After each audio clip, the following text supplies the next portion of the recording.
A series of coordinated attacks. In the case of the Twin Towers of the World Trade Center, devastatingly effective. This is a live picture of the smoke that's been bellowing out of the collapsed Twin Towers of the World Trade Center, and no doubt it will go on for hours into the night and possibly on into the morning. Now, I want to show you the sequence of events that happened with those Twin Towers this morning. The aircraft came from the right. I repeat, this is an actual photograph, not just a graphic made up by us. Flames spewed out of that World Trade Center tower. Then one of the towers began collapsing. The hope was it would be only partially collapsed. But the hope was not fulfilled. The tower came down.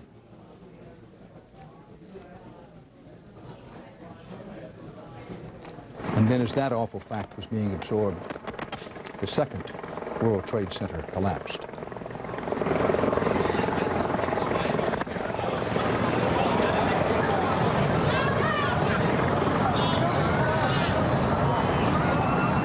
Witnesses below screamed.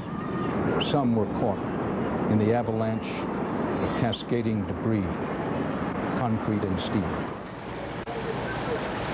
The mayor of New York says there'll be a tremendous loss of life. A police spokesman, speaking anonymously, said many thousands have died. In Washington, where the Pentagon, an aircraft came down at or near the Pentagon, another aircraft reported crashing near Camp David, the presidential retreat. There's some doubt about what the facts are in that situation.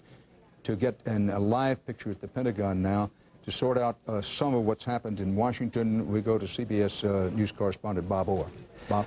Well, Dan, the pictures are just overwhelming, and frankly, the people I deal with on a daily basis are not really prepared to deal with the depth of the devastation. As we look at the Pentagon picture here, I can tell you that I just spoke to the FAA a short time ago, and they are not confirming what other agencies have said for a while, that at least 4 large commercial airliners have been involved in today's attack, and there may be a 5th. We know, we've been putting the information on the screen, that there are at least 2 large passenger jets from United Airlines and 2 others from American Airlines. And to give people a firm grasp of this, each of these planes, as you see the flights now listed on the screen, each of these planes is the equivalent of a flying bomb. These are large airplanes, 757s, 767s. There's a terrible human component here. The 757 can carry about 240, 250 people. The 767, depending on the configuration, even more than that. So we're talking about the possibility of 800 to 1,000 people just on the airplanes. Each of the airplanes also is heavily loaded with fuel.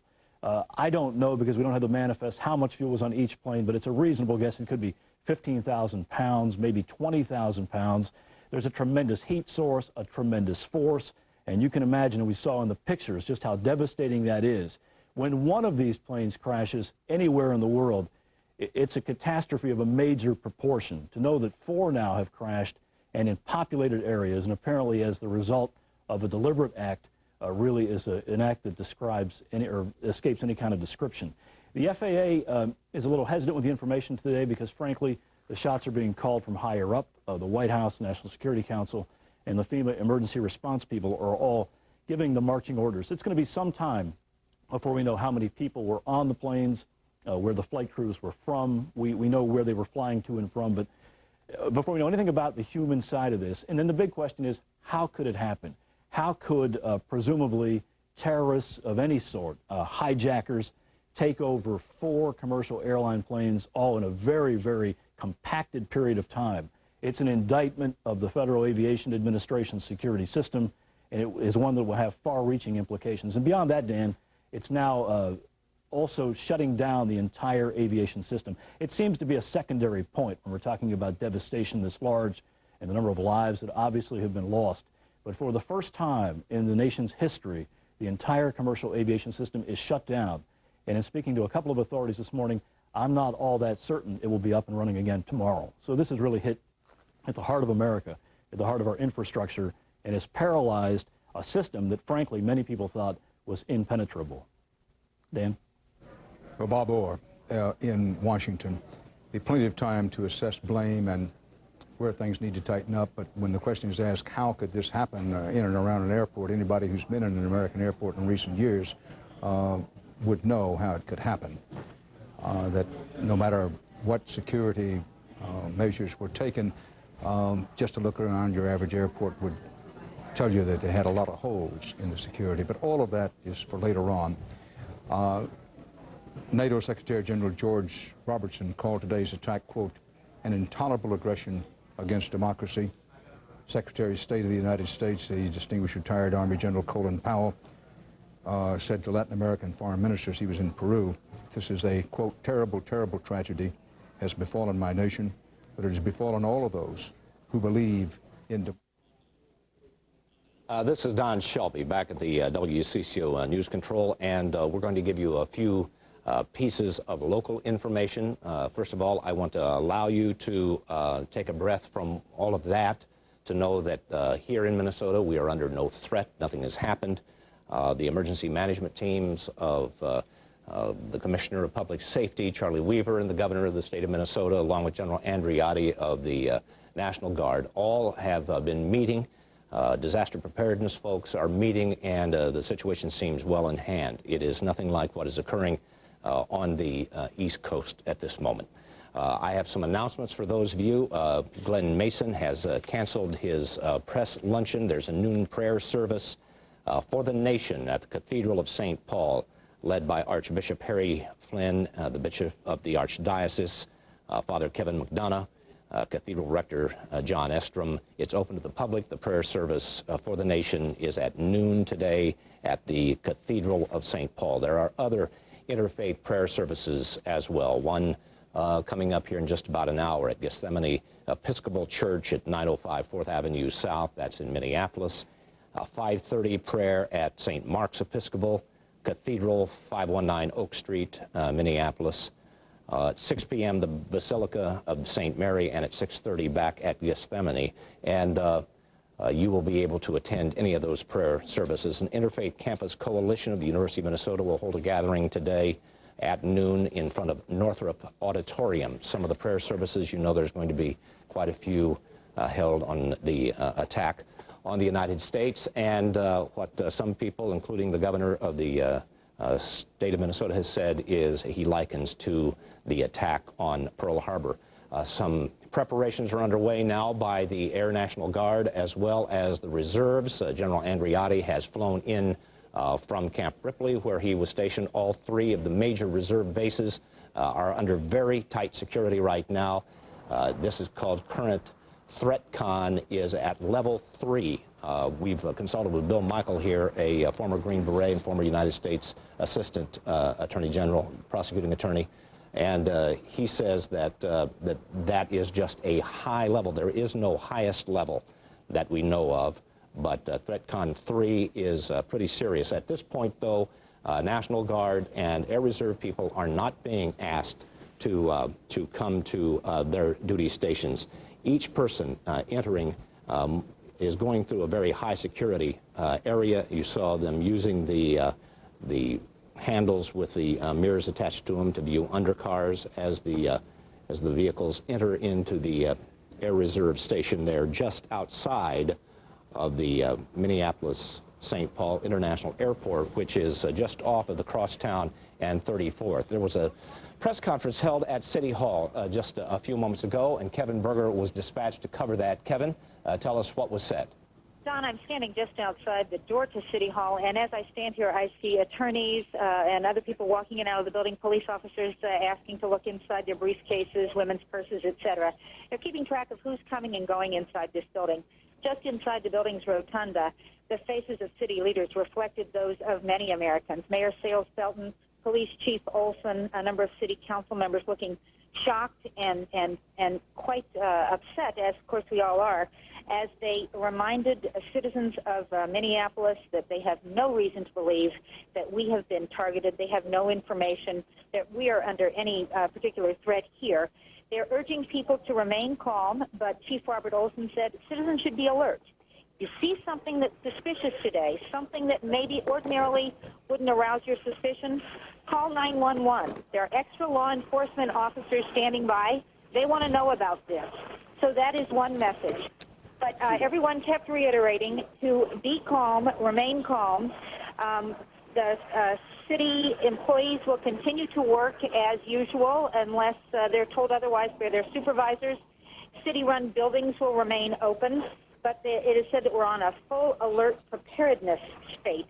We do have in the city of Minneapolis an emergency plan. It has been activated.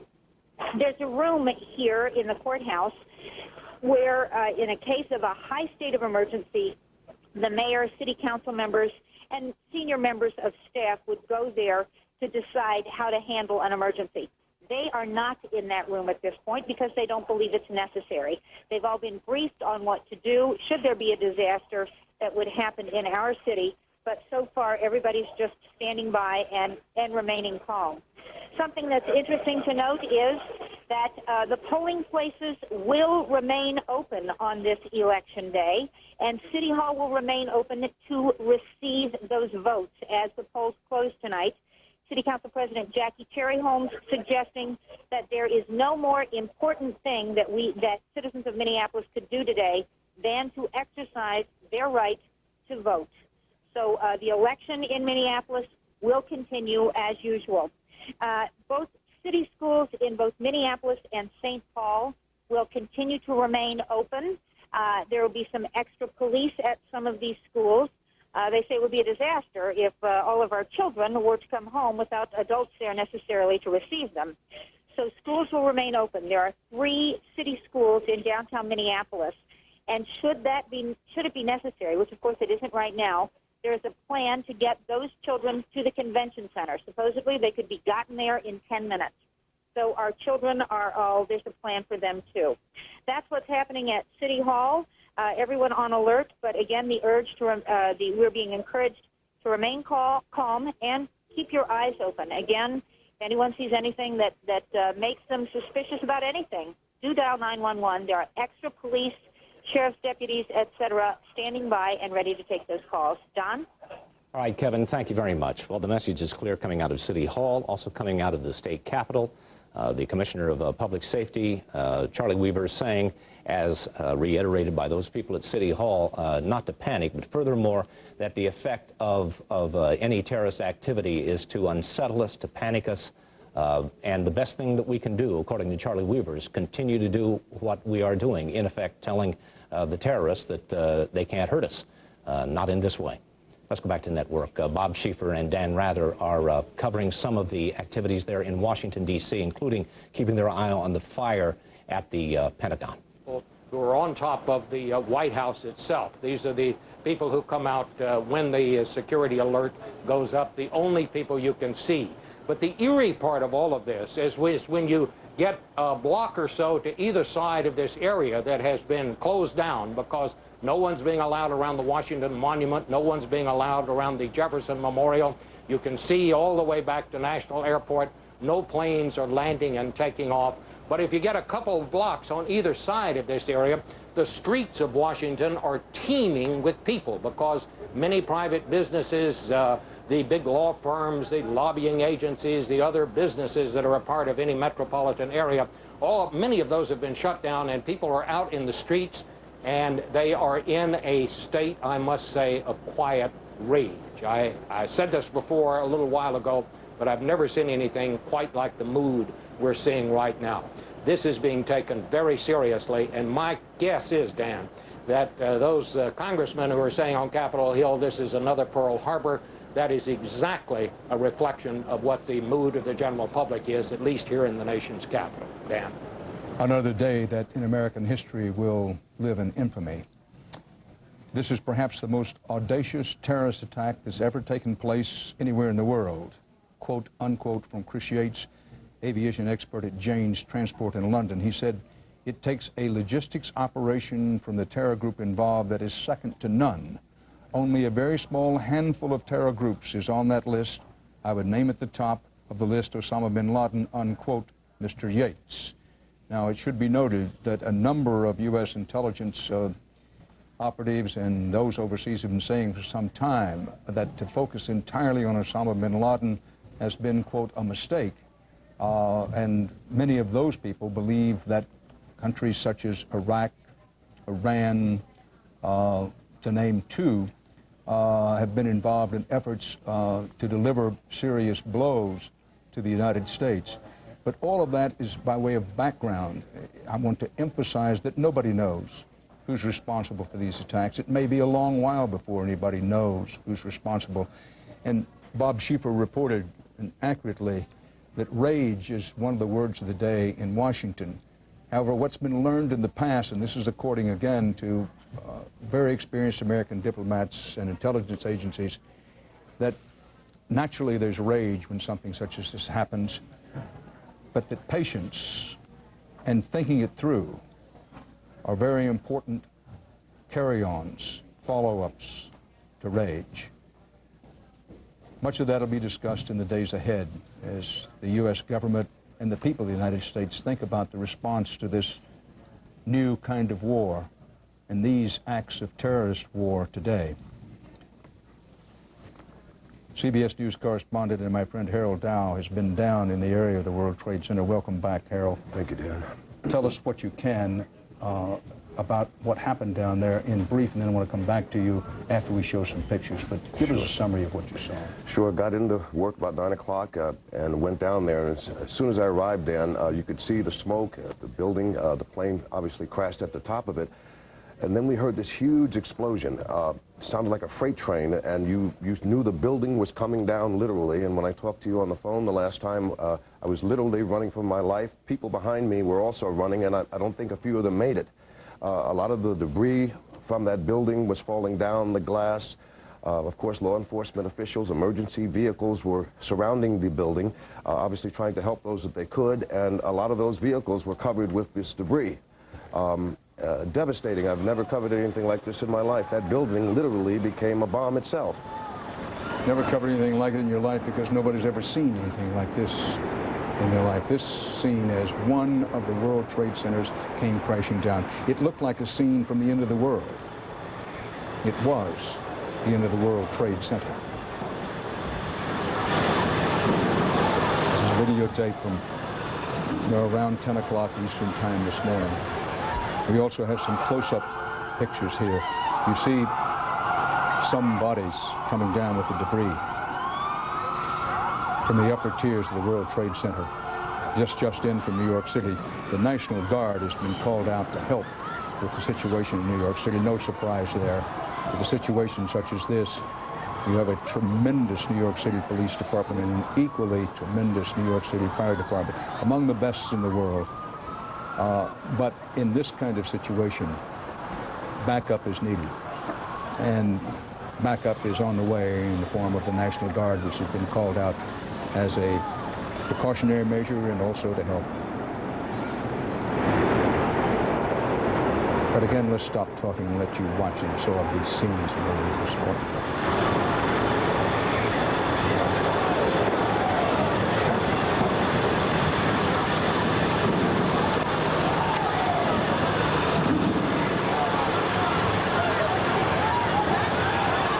5 or 6 people are known to have jumped out of the windows. Witnesses on the street screamed every time another person leaped.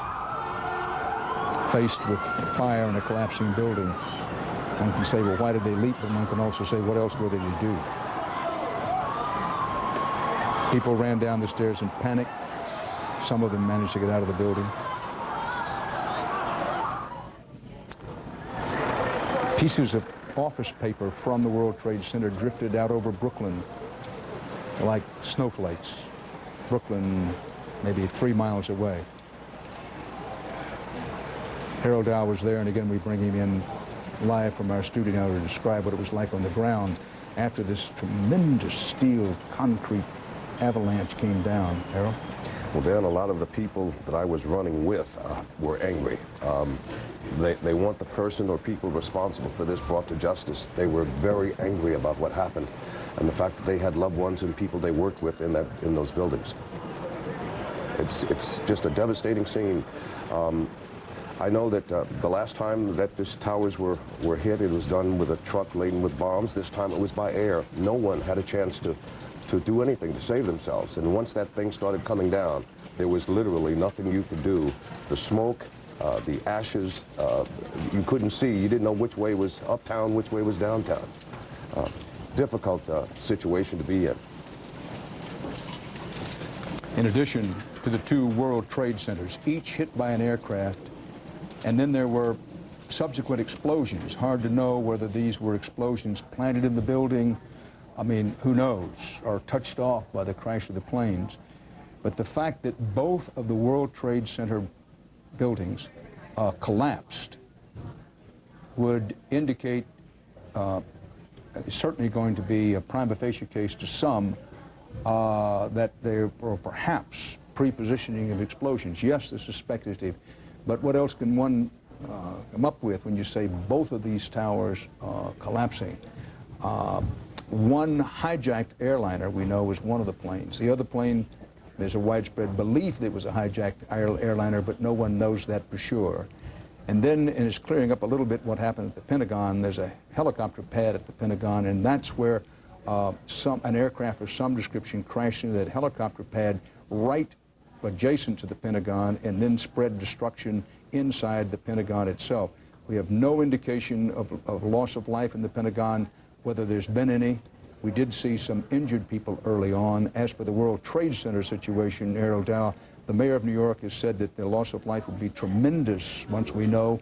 A New York City police spokesman who did not want to be identified said that the loss of life would be in the many thousands. There's no reason to doubt that whatsoever. None at all, Dan. And I guess a lot of questions. If the planes were indeed hijacked, how did they get the weapons on the plane going through the security that we have at the airports? A lot of questions that will have to be answered. Well, again, anybody who's been in an American airport any time recently knows that how that happens is that many of the people who are supposed to be part of the security are napping.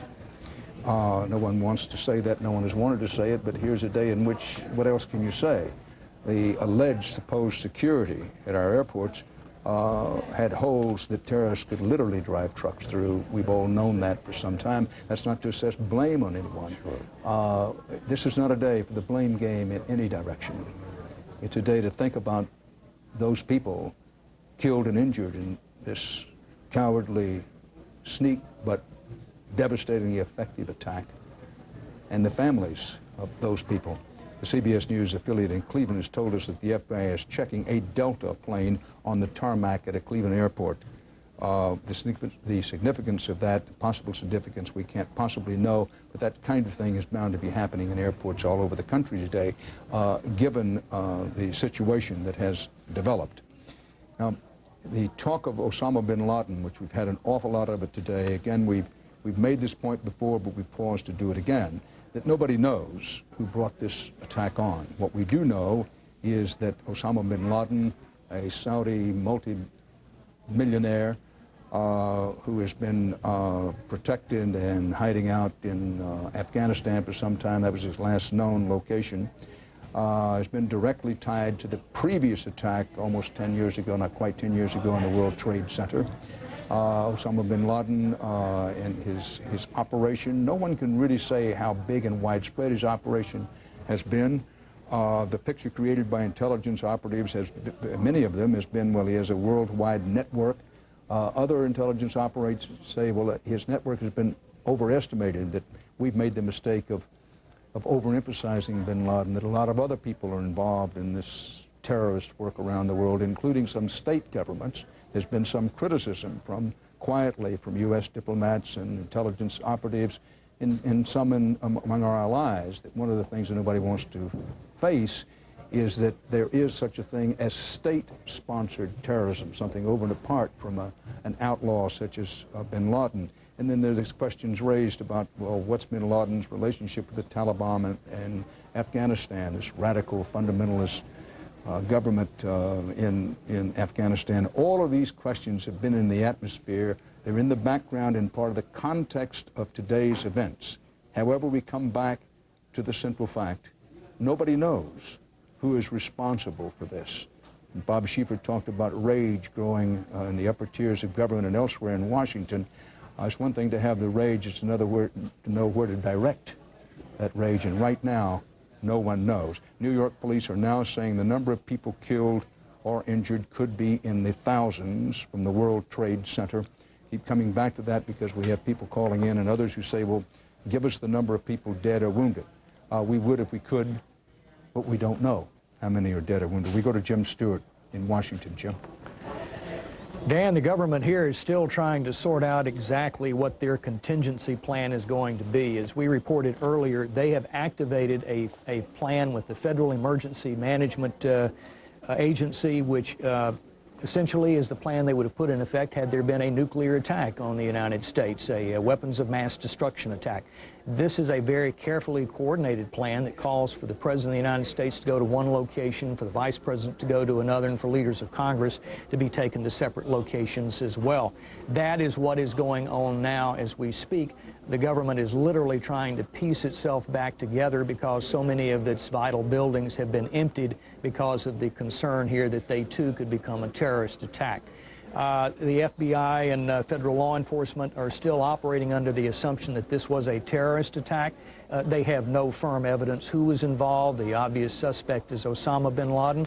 But I have to tell you too, Dan, that there's been speculation about what happened on these aircraft. And the speculation that they have, underlying against speculation, is that no commercial airline pilot, even if he had a weapon pointed at him, would deliberately do what these aircraft did. Therefore, the assumption is that the pilots, the people in control of the aircraft, were the actual people who hijacked these planes. As we reported earlier, Dan, there apparently was communication between the aircraft that were hijacked and the Federal Aviation Administration. It appears that maybe there was just enough time to alert the military that some of these planes had been hijacked. There was not enough time, I know this for a fact, to notify the FBI and its hostage rescue team, which would ordinarily be deployed immediately. So it happened very quickly. The plane, for example, that struck the World Trade Center, we know left Boston. It immediately was diverted. It was outside of its normal path, if you will, from what it should have been. And there was communication back and forth between the aircraft and the FAA. What was said, we do not know. We don't know whether that communication was an announcement that we have taken this aircraft hostage, or we don't know whether it was a plea for help from the pilots themselves. We do know that there was some sort of communication. But the assumption is that if the hijackers took the plane, they had flight training. What does that suggest? It means possibly that they had learned how to fly in the military, that they knew how to fly a jet aircraft, at least well enough to do what they did. Does that suggest that this was the work of a nation, something other than a terrorist organization? No one here knows yet.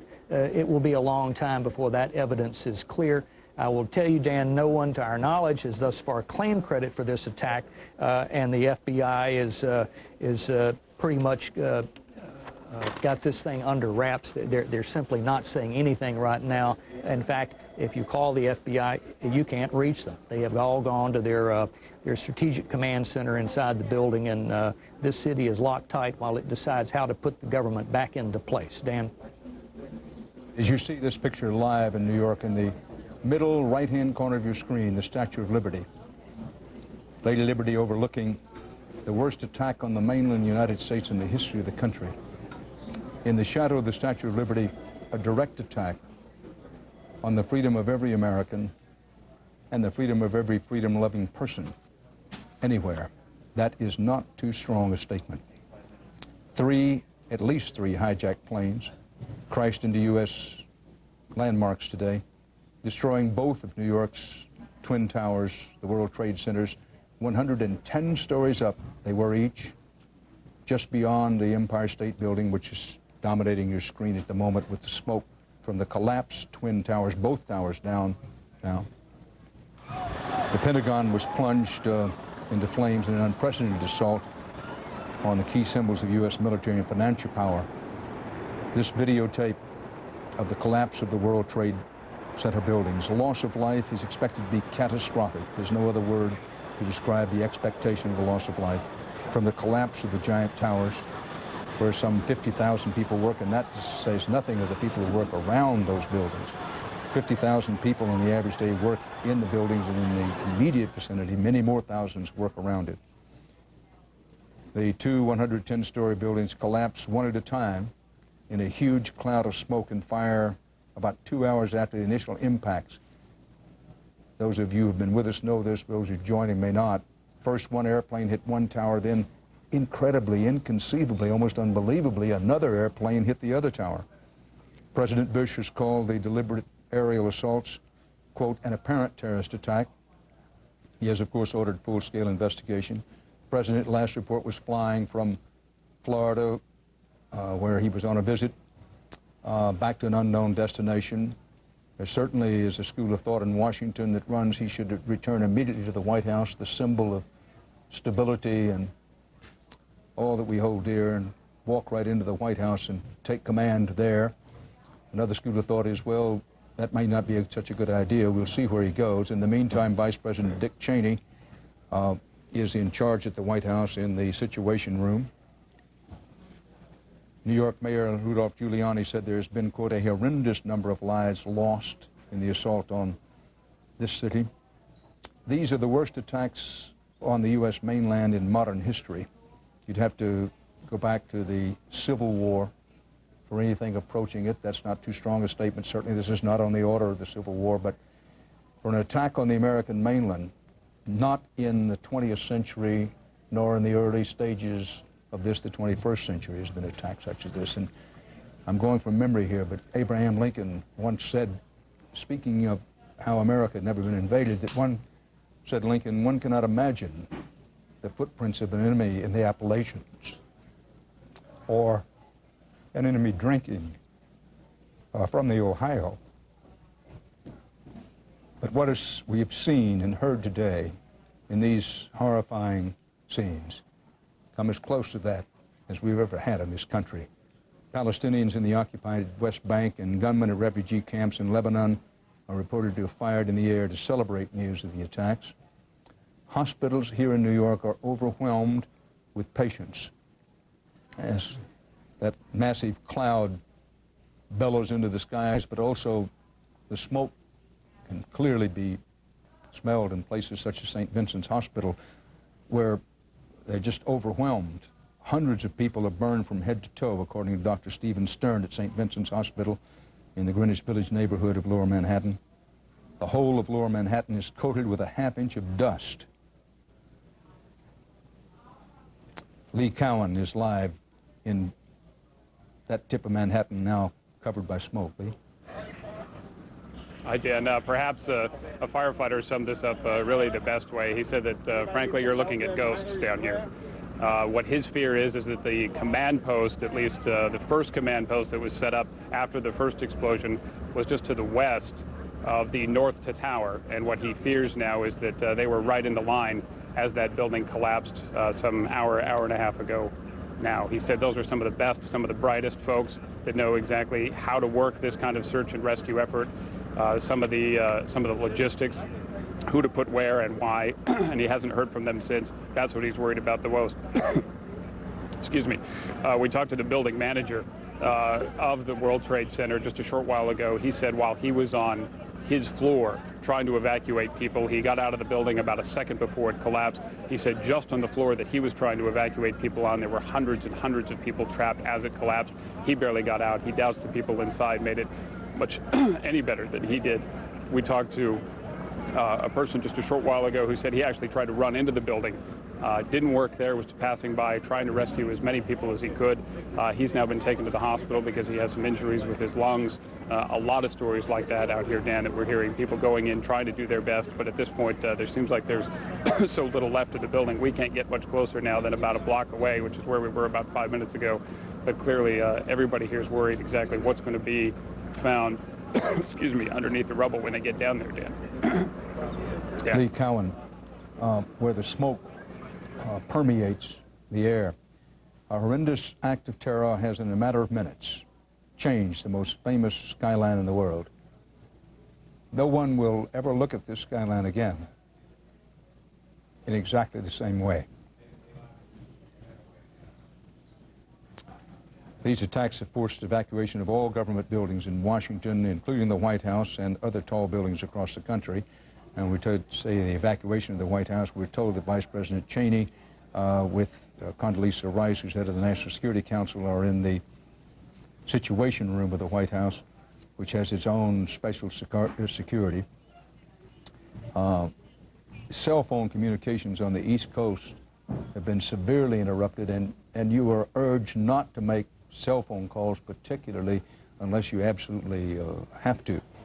All commercial aircraft have been grounded in the United States. We were told earlier that Canada had ordered a grounding of aircraft in Canada. The New York City primary election for mayor was called off today. Stock markets are closed. World leaders are expressing shock and horror. Foreign financial markets fell sharply on news of these attacks. The key London investment index plummeted a little over 5%. Oil prices went up by 3%. U.S. markets were closed. Go back to Harold Dow as we look at these scenes from Lower Manhattan. Harold, the bravery, the heroism of the police and firemen who plunged into this extremely dangerous situation needs to be noted. Well, there's no question, Dan. When I arrived on the scene, I ran into one of the police officers that I knew there, Cliff Hollingsworth. He was trying to get me to some areas, and I know when the building started coming down, he ran in one direction and I ran in the other. But these firemen, these rescue people who were there, these men and women came in to help try to save lives. And I suppose they were looking for other explosions, but I don't think anyone thought at that point that this tremendous building would come crashing down so quickly. I mean, as you saw from the video we just looked at, the heavy steel girders are part of that building and the concrete all crashing down with the dust, landing on these people who were trying to save lives inside those buildings. And we've noted before the distinct possibility that there may still be people trapped inside the debris of these collapsed buildings. That we'll have to see. Now, this just in, President Bush, we're now told, is to make a statement. This would be his second statement of the day from Barksdale Air Force Base in Louisiana. Now, that's, at Shreveport, Louisiana. Now, if you're asking, well, we thought the president was flying back to Washington from Florida. That was the widespread assumption, but assumption is the mother of a lot of erroneous reporting. And in this case, the assumption proved to be incorrect because the president, for reasons not yet explained, but no doubt will be explained, flew from Florida to Barksdale Air Force Base outside Shreveport, Louisiana, and we're told that the president will make a statement from Barksdale Air Force Base shortly. We, of course, will carry that as part of our continuing CBS News live coverage. Dan Rather at CBS News World Headquarters in New York with one of our most experienced and distinguished correspondents, Harold Dow, who was on scene down in the Wall Street area, came back here covered with soot, debris, smoke. We could not get a remote unit down in that part of the city to broadcast. Wouldn't have been a good idea to do it even if we could in retrospect. And Harold has come back to fill us in with eyewitness reports. We had Carol Marine came in earlier with moving and detailed, accurate eyewitness reports. As we contemplate all that, we go to Bob Orr in Washington with more information. Bob? Yeah, Dan, we're getting some of the first official numbers in now from the airlines involved and from the FAA.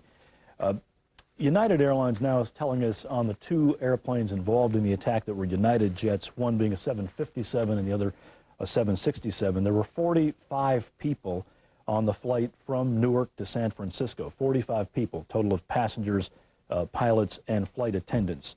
And on the 767 United flight, which left Boston bound for Los Angeles, we now understand there were 65 people on board that airplane. Now, the two American flights, and this information I will tell you comes from the Associated Press.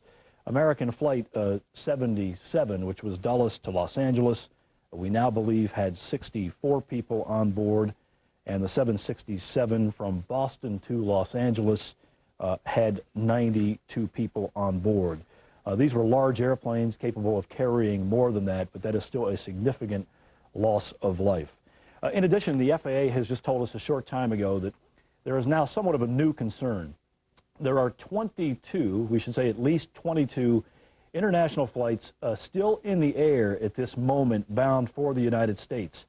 There was some question about what should be done with those flights. The New York airspace is closed. The Washington airports are closed. Apparently now a decision has been made to allow the international flights to land. We're not sure exactly where.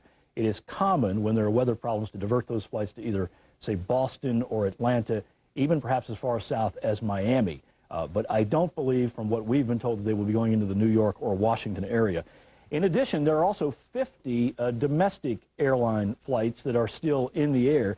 These are planes that took off this morning during peak rush hour times and who literally were caught in the air when this terrorism attack unfolded.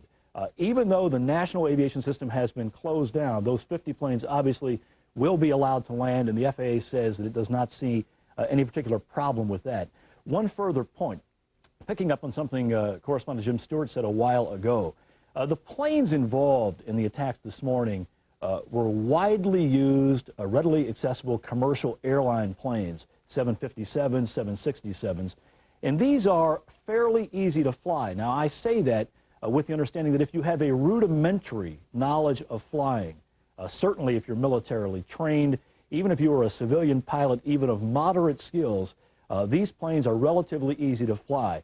They can be difficult and touchy to land, but in a situation where we saw that they were used basically as flying bombs, it's not difficult for someone with some rudimentary skills to take the control and sadly steer that kind of an airplane into a building. I would agree with what Jim said earlier, and this is in the realm of just theory and speculation, if you will. But I know a number of airline pilots. I've been through a number of their training programs, and I can't envision an airline pilot deliberately taking his plane into a populated area or into a large high-rise like the World Trade Center. He would, I think, in almost every circumstance, force the hijacker, if that's what it was, to take control in some kind of commandeer mode. We're still getting preliminary information from the FAA, but certainly as far as the people on board the airplanes, the death count is not as terrible as it might have been at first blush. We're still checking, Dan. Bob Orr in Washington, you're looking at videotape of earlier this morning. You saw a terrible scene, never have you forgotten, a haunting scene of bodies coming down the side of the World Trade Center building, one of them before both buildings collapsed. In one of the most audacious attacks ever against the United States, terrorists hijacked at least 2 airliners and crashed them into the World Trade Center in what appears to be a coordinated series of blows, the blows that brought down both of the World Trade Center 110-story towers. A plane also slammed into the U.S. Defense Department, the Pentagon, hit a helicopter pad, then we're told, and then set fire to portions of the building. It brought the seat of the U.S. government itself under attack. There's never been anything like this in the history of the United States. This is something unique. Thousands of people are believed to be dead or injured. That's according to a high-ranking New York City police official who did not want to be quoted by name. New York City Mayor Rudolph Giuliani said, "I have a sense it's a horrendous number of lives lost." That's a quote. And another quote, "Right now we have to focus on saving as many lives as possible." The incredible amount of debris, steel, concrete, plaster, and what have you, now envelops what were the Twin Towers of the World Trade Center. In that debris, there may very well be some people alive at this moment. Efforts are being made to determine that. Authorities have been trying to evacuate those who work in this whole area of the Twin Towers. Many people are thought to have been trapped. About 50,000 people work at the Trade Center. American Airlines said that its 2 aircraft known to have been hijacked were carrying a total of 156 people. Fate of those people unknown, but one has to believe that many, if not all of them, are dead. Chris Yates of Jane's Transport of London said this is perhaps the most audacious terrorist attack that's ever taken place in the world. Another quote from him: "It takes the logistics operation from the terrorist groups involved that is second to none," unquote. Now, Mr. Yates speaks of terrorist groups. There are those in diplomatic and intelligence circles who would believe that this kind of attack perhaps could not be coordinated and carried out on this scale without the help of some state governments, actual state governments. But that is, of course, speculation on their part. Nobody knows who brought this terror, this death and destruction, this horror to the United States. President Bush has ordered a full-scale investigation. By the way, we're told that the president will be speaking on videotape from a videotape made at Barksdale Air Force Base outside Shreveport, Louisiana. This is an unexplained situation, but understandably, the government doesn't want to explain everything they're doing and all the whereabouts of the president. The president was known to be in Florida earlier in the day. Then we got the report that he'd be speaking from Barksdale Air Force Base. Then we were told, well, he'd be speaking on videotape. To sort some of this out, our White House correspondent John Roberts is in Washington. John?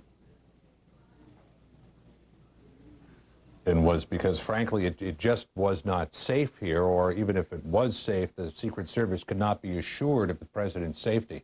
When I came into the White House this morning, the Secret Service at that point had not declared an alert, and within about 5 or 10 minutes of my arrival, suddenly they were evacuating the grounds, and then they decided to go beyond that and evacuate the building itself. After the twin attacks on the Twin Towers of the World Trade Center in New York City, there had not been a national alert declared, but just about the time that I walked in the gate of the White House this morning, that other explosion occurred at the Pentagon, and that's when the Secret Service said, this is very serious, we're targeted here in Washington, we have to get everyone out. Now, the Vice President and his staff, who were in the building at the time, were evacuated. They have been taken to an undisclosed location. We understand that the Vice President is with his wife, Lynn Cheney, as well. Louis Libby, his Chief of Staff, is with him, and Condoleezza Rice, the National Security Advisor. They have established an off-campus situation room.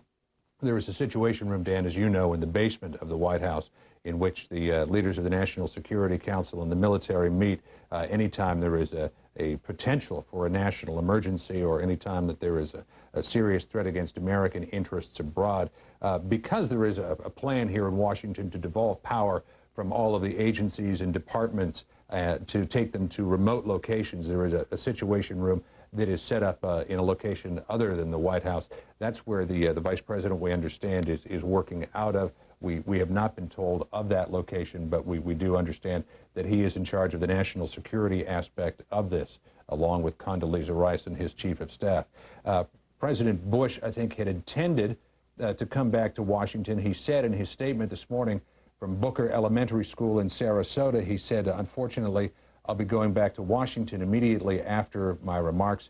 But obviously, the Secret Service believed that it was not safe for him to come back to the White House, not safe for anyone, even at this point, to be within blocks of the White House.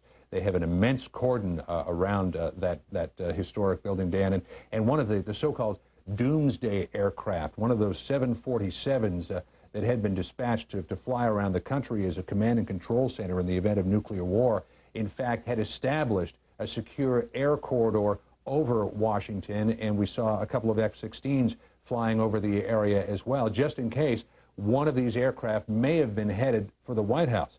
I mean, they had to figure that if the Pentagon had been targeted, that one of those aircraft, not saying that it might be the one that went to Pittsburgh or not, but one of those aircraft could well have been targeted at the White House, and there just are not the defenses on hand at the White House, at least as I understand it, to knock something like a 757 out of the sky. So, Dan, this area is still not seen as safe. That's why the president is in Louisiana. We'll be hearing from him shortly from Barksdale Air Force Base. Dan?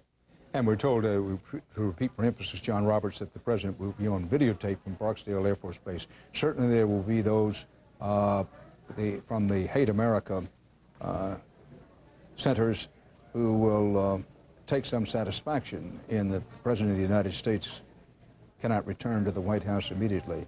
On the other hand, the Secret Service and other agencies in matters such as this understandably want to be super safe, super cautious, and that's what they're doing under these circumstances. This is an unprecedented attack on American institutions, on the American people, on our own home ground, unprecedented, never happened in this scale in the 20th century, never has happened in the 21st century.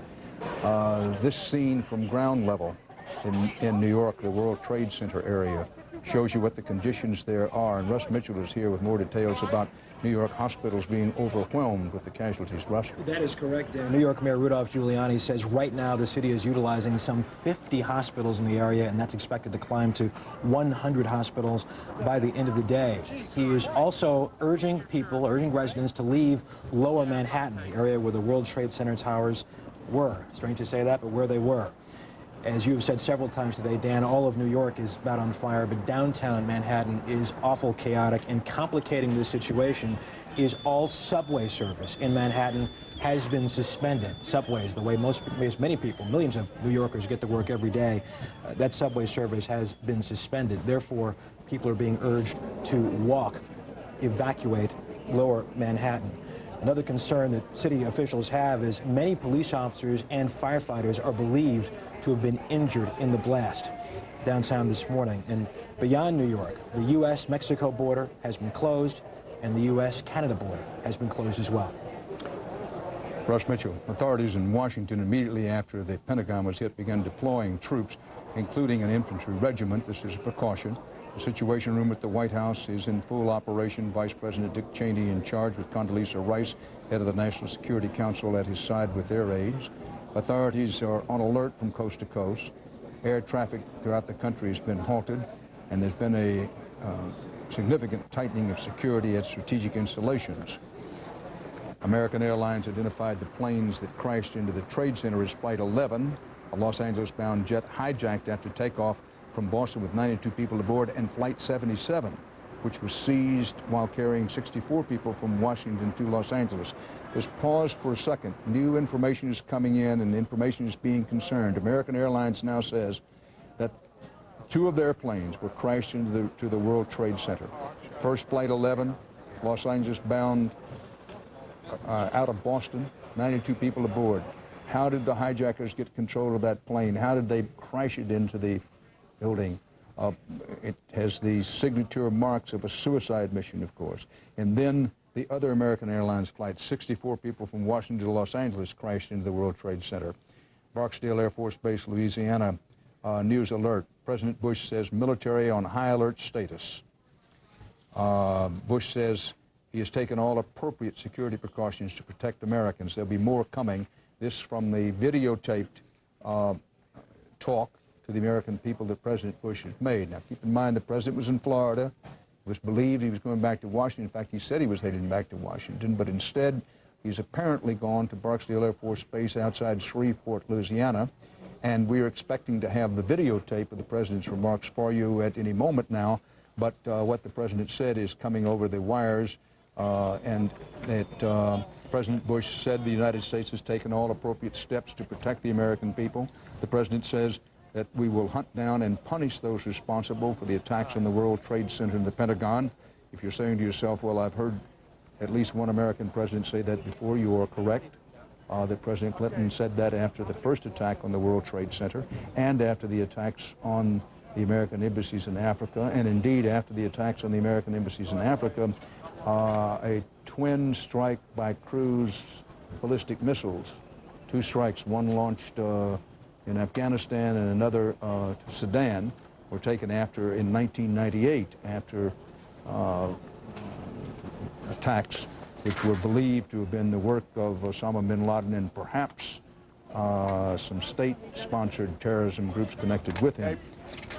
President Bush says we have taken all appropriate security precautions to protect the American people. The president in this new statement says, make no mistake, the United States will hunt down and punish those responsible for these cowardly acts. The president of the United States says the U.S. military has been put on what he calls high alert status. He says he has taken security precautions to ensure the functioning of the U.S. government. The president cut short a trip to Florida following the attacks this morning in New York and Washington, but where the president is going to wind up, we do not know at this time. Instead of going to Washington, he apparently went to Barksdale Air Force Base outside Shreveport, Louisiana. At least that is what we were told, and the videotape that we're expecting any moment from the president will originate there. New York City Mayor Rudolph Giuliani reports rescue workers are finding survivors. Here's a ray, just a glimmer of New York. The mayor says Lower Manhattan looks like it was bombed in World War II. Well, it has been bombed in the world terrorism war of 2001, bombed in the sense that American Airlines says 2 of its planes were hijacked, and then they were then, we know not how, the details of them, but they were crashed into the World Trade Center itself. These scenes are where the debris is thick and the smoke goes like clouds